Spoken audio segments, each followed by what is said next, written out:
Você tem medo de chegar ou vergonha de falar para os seus pais que você ama? Chega e fala para ele agora. Perde essa vergonha, sabe por quê? Vou te contar uma história muito legal, velho. Eu estava em depressão, eu vi meu avô que foi um exemplo de vida para mim, só que meu avô era um cara muito introvertido. Era um cara que demonstrava tudo através de atitudes, era um homem no sentido da palavra. E eu tinha um orgulho enorme do meu avô. E aí eu vi uma entrevista com o padre Marcelo Rossi, eu não sou católico, o padre Marcelo Rossi falando assim, cara, se você tem vontade de falar para a pessoa que você ama, fala que você ama, porque depois você vai se arrepender disso. A pessoa precisa, tem gente que precisa ouvir. E aí, muitas das coisas que acontecem na vida da gente ligadas à depressão são por conta de atitudes tomadas nossas ou não atitudes feitas. Isso foi uma atitude, por exemplo, que eu não poderia ter feito, estar engasgado com isso no meu peito e ter mais alguma coisa me trazendo para esse problema. E aí eu cheguei pro meu avô do nada, meu velho. Eu tomei coragem e falei assim, vô, eu te amo. Aí meu avô olhou para mim assim, sabe, meio assustado. Aí eu fui lá perto dele, falei, posso te dar um abraço? Ele me deu um abraço forte, ele com vontade de chorar, mas ele não chorava, sabe? Porque ele é muito fechadão.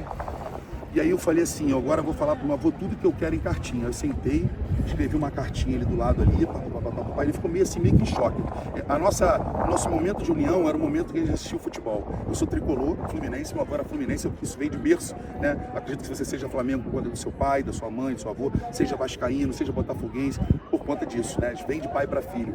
E aí, meu avô me levava ao Maracanã, o único momento que eu tinha de sentimento com meu avô era na hora do gol do Fluminense, meu cara. A gente se abraçava, e eu via aquele amor acontecendo. Eu escrevi uma cartinha pro meu avô, falando tudo o que eu sentia. Então, se você não tem coragem, escreva. Cara, escrevi essa cartinha e falei assim, vó, entrega pro meu avô. Né? Entregou pro meu avô. Uma semana depois, meu avô faleceu. Uma semana depois. Para mim foi a maior perda que eu tive na minha vida. Era um cara que foi exemplo de tudo para mim. Era um cara que vivia comigo 24 horas. E eu cheguei para poder ajudar minha avó a pegar as coisas para o enterro dele na época. Aí eu peguei a carteira dele, tinha um lencinho, né, ferrando as coisas assim, botando em cima. Aí eu fui ver as coisas que ele tinha. Aí a minha avó puxou um cartãozinho, aí desdobrou, era o bilhete que eu tinha escrito com uma avó. E lá, a minha avó falou assim para mim, Bruno, você sabia que ele mostrava esse bilhete há uma semana atrás, né, antes dele falecer, para todos os amigos dele. Ele lia aquele bilhete todos os dias. Ele chorava sozinho lendo aquele bilhete. Então existem pessoas que precisam ouvir. Isso faz bem para você, isso faz bem para a pessoa, isso faz bem para o mundo.